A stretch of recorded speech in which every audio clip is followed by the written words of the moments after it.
할렐루야, 안녕하십니까. 새누리 성도 가족 여러분 모두가 주님의 이름으로 축복합니다.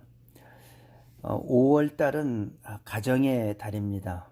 특별히 오늘은 마더스데이인데 우리가 서로 만나지 못해서 가슴에 예쁜 꽃은 달아드리지 못하지만 우리의 마음은 모든 어머니들에게 하나님의 사랑을 전해드리기를 원합니다.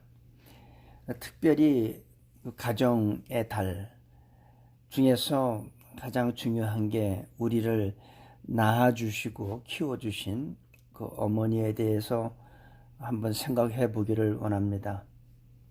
우리가 살아가면서 그리스도인들의 그 가장 안타까운 것 중에 하나가 가장 그 이상적인 것이 무엇인지 알고 있으면서 그것을 실제로 경험하지 못하고 있다는 겁니다.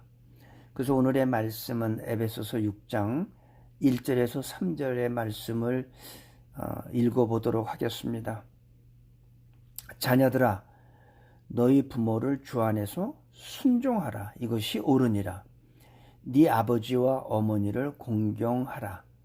이것이 약속 있는 첫 계명이니 이는 네가 잘되고 땅에서 장수하리라.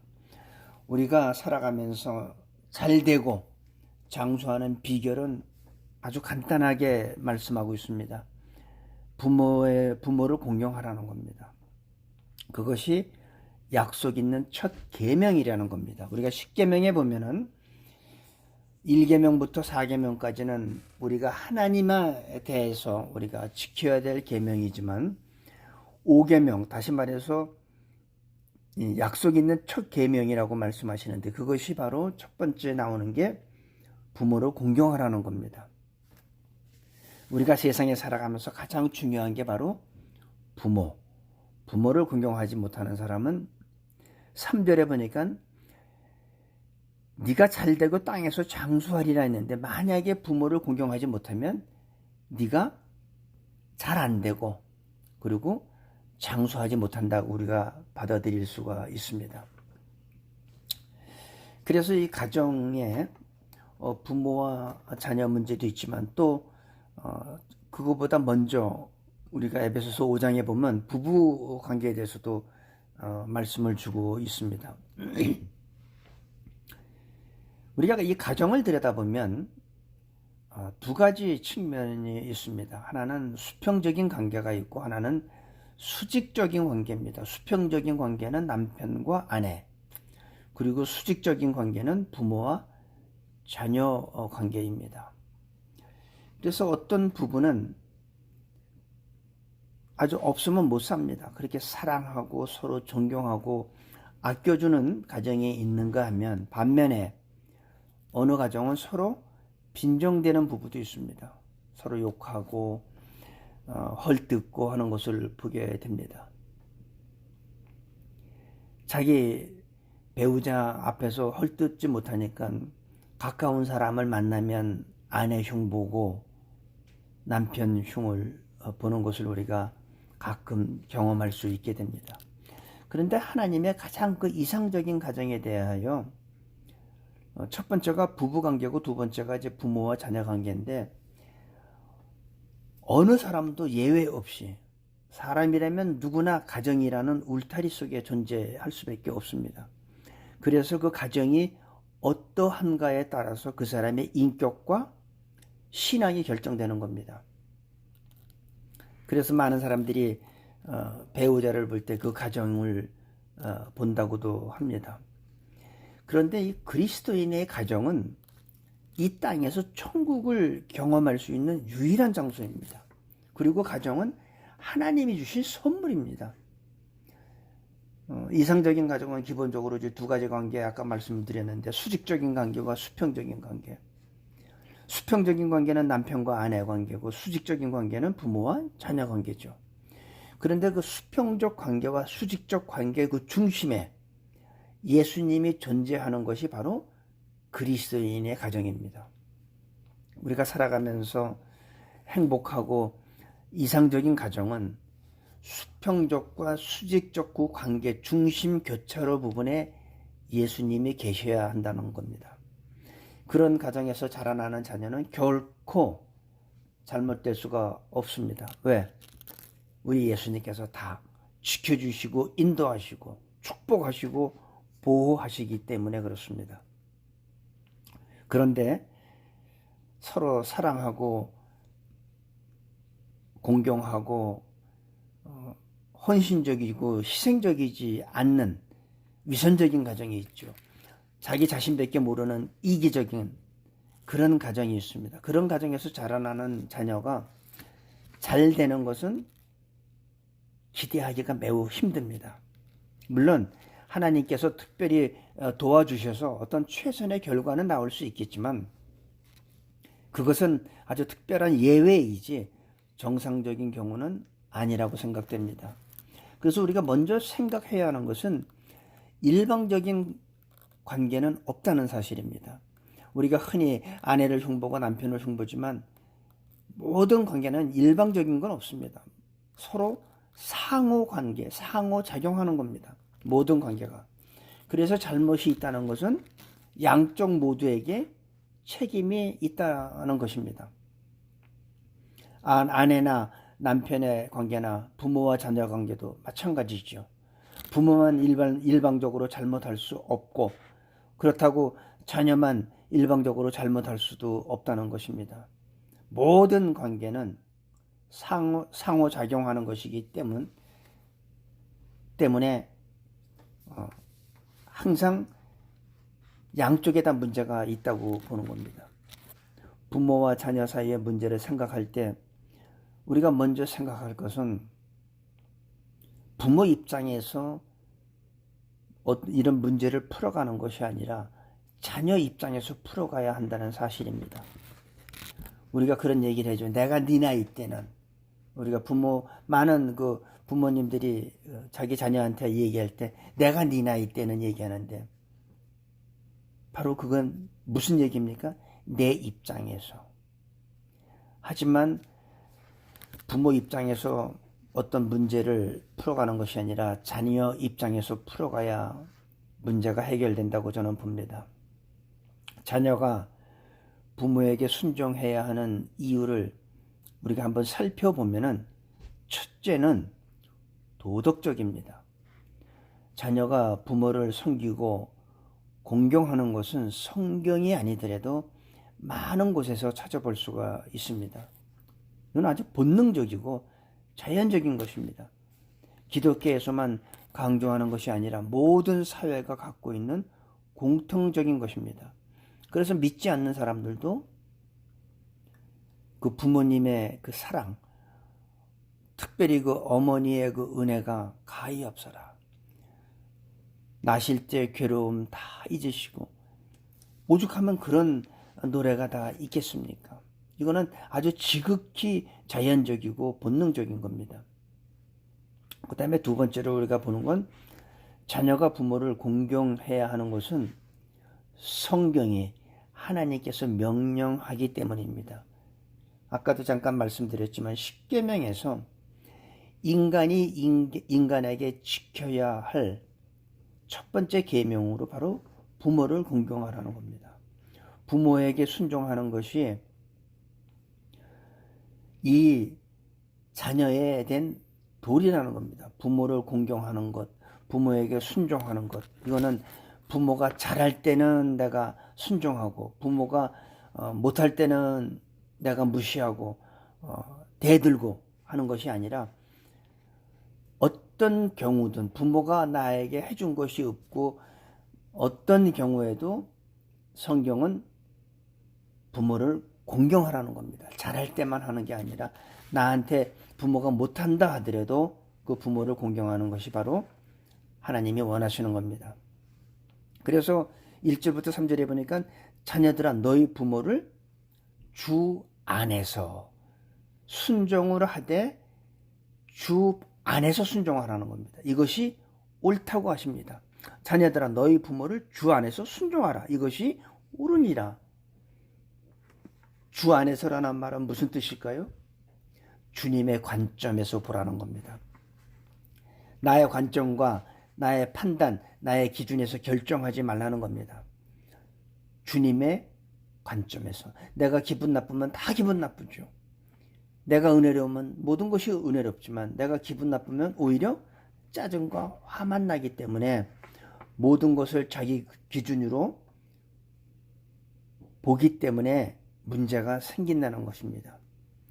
주 안에서라는 말은 주님의 가치관으로 문제를 해석하고 해결하라는 것이죠. 그렇다면 우리가 생각해 보면 병들고 약한 부모를 모시는 것이 예수님의 관점에서 옳은 것입니까? 틀린 것입니까? 만약에 예수님의 관점에서 틀린 거라면 하지 마시기 바랍니다. 하지만 예수님의 관점에서 옳은 것이라면 내가 바쁘고 내가 싫어도 우리는 부모님을 모셔야 합니다. 부모에게 순종하는 것을 또한 자녀에게 보여주지 않는다면 먼 훗날 우리들의 자녀도 바로 나를 섬기지 않을지도 모릅니다. 오죽하면 옛날에 부모가 너무 오래 살기 때문에 지게에 지고 그 가는 모습을 우리가 많이들 들었죠. 고려장 한다고. 그것을 본 자녀는 어떻게 할까요? 그대로 똑같이 내가 늙은 다음에 나를 다시 지게에다가 나를 싣고 가서 어딘가에 또 버리겠죠. 부모에게 순종하는 것을 자녀한테 보여주지 않는다면 우리들의 자녀들도 우리를 섬기지 않을 것입니다. 자녀에게 가르칠 가장 큰 교훈은 아주 좋은 학교 보내는 것보다도 내가 어렵고 힘들어도 부모를 섬기는 본을 보여주는 겁니다. 그래야 그 자녀들이 그 교훈을 받게 되고 나중에 부모한테 효도를 하게 되죠. 부부가 서로 사랑을 받는 유일한 것은 서로의 부모에게 잘하는 겁니다. 대부분 우리가 살아가면서 보면 아내를 맞이하고 부부가 이 가정을 꾸리다 보면은 자기 부모한테 잘하는 거는 좋지만 배우자의 부모한테 잘하는 거는 조금 사람들이 좀 싫어하는 것 같은데, 여러분, 아내의 사랑을 받으려면 또 남편의 사랑을 받으려면 배우자 부모를 생각하는 것보다 더 좋은 길은 없습니다. 왜냐하면 피는 물보다 진하다고 그러죠. 자기 혈육은 본능적으로 사랑하기 때문입니다. 그래서 상대의 부모, 내 부모도 잘하지만 상대의 부모도 똑같이 잘할 때 배우자로부터 사랑받게 되어 있습니다. 혹시 각 가정에 보면 시부모님을 모시고 사는 가정도 있을 거고 아니면 한 집에서 같이 살지는 않지만 고부간의 갈등이 있는 분들도 있을 수 있을 것입니다. 근데 우리가 구약에 나오는 이방 여인 그 룻을 한번 우리가 잠깐 생각해 보기 바랍니다. 룻은 남편이 죽어서 남편도 없습니다. 그리고 자기 고향도 떠났습니다. 시어머니 나오미라는 시어머니 한 분만 의지하며 뭐라고 고백합니까? 너 이젠 자유롭게 가서 다시 재혼하라고 하지만 이 룻은 어떻게 합니까?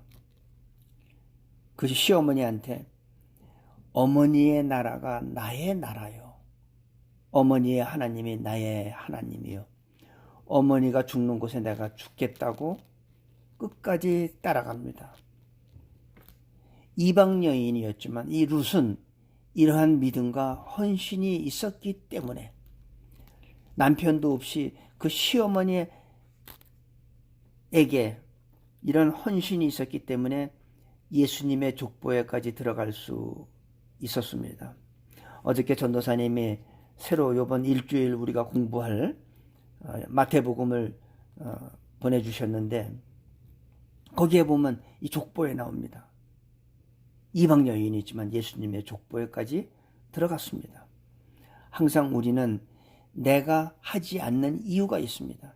내가 부모에게 효도하지 않는 이유가 있고 다 있습니다. 이건 이래서 하지 않고 저래서 하지 않는 이유가 많습니다. 그러나 하나님을 생각하면서 우리 예수님을 믿는 그리스도인들은 이 벽을 넘어야 합니다. 우선순위가 하나님 다음에는 부모가 되어야 됩니다. 이 벽을 넘어야지 하나님의 가정을 이룰 수 있습니다. 이런 이유 때문에 저런 이유 때문에 우리는 많은 이유를 대죠. 다 합리적인 이유를 댑니다. 그래서 부모를 제대로 섬기지 못하는 사람들이 너무나 많죠. 그런데 오늘 말씀은 내가 이 땅에서 잘되고 장수하려면 부모를 공경하라는 겁니다. 3절에 보니까 이는 네가 잘되고 땅에서 장수하리라. 부모한테 효도하는 것은 곧 나를 위한 거고 이 다음에 우리 자녀들한테 내가 또 효도받기 위해서 우리는 이후여하를 막론하고 부모가 잘하든 잘못하든 관계없이 부모를 공경하면 땅에서 잘되고 장수할 것이라고 오늘 말씀은 약속하고 있습니다. 우리 새누리교회 성도 여러분, 아직도 부모님이 살아계신 분도 계실 거고 이 세상을 떠난 분도 계시겠지만 특별히 오늘 이 마더스데이를 맞이해서 부모님이 계시다면 전화하시고 코로나로 인해서 서로 가까이 찾아뵙고 만나뵙기가 힘들지는 모르겠지만 자녀로서의 최대의 사랑과 하나님의 그 명령에 순종할 수 있는 우리 모두가 될 때 우리들은 이 땅에서 잘되고 장수하는 축복이 있게 될 줄로 믿습니다. 아버지 하나님, 오늘 주신 말씀은 너희 부모를 주 안에서 순종하라고 했습니다. 다시 말해서 내 생각과 내 가치관이 아니라 예수님의 가치관에서 보라고 했습니다. 오늘 이 시간 하나님의 말씀을 저희들이 마음에 두고 도전을 받게 하시고 다시 한번 부모께 순종하고 효도하고 하나님으로부터 크신 은혜와 축복을 받는 저희 모두로 축복하여 주시옵소서. 감사하며 예수님의 이름으로 기도합니다. 아멘.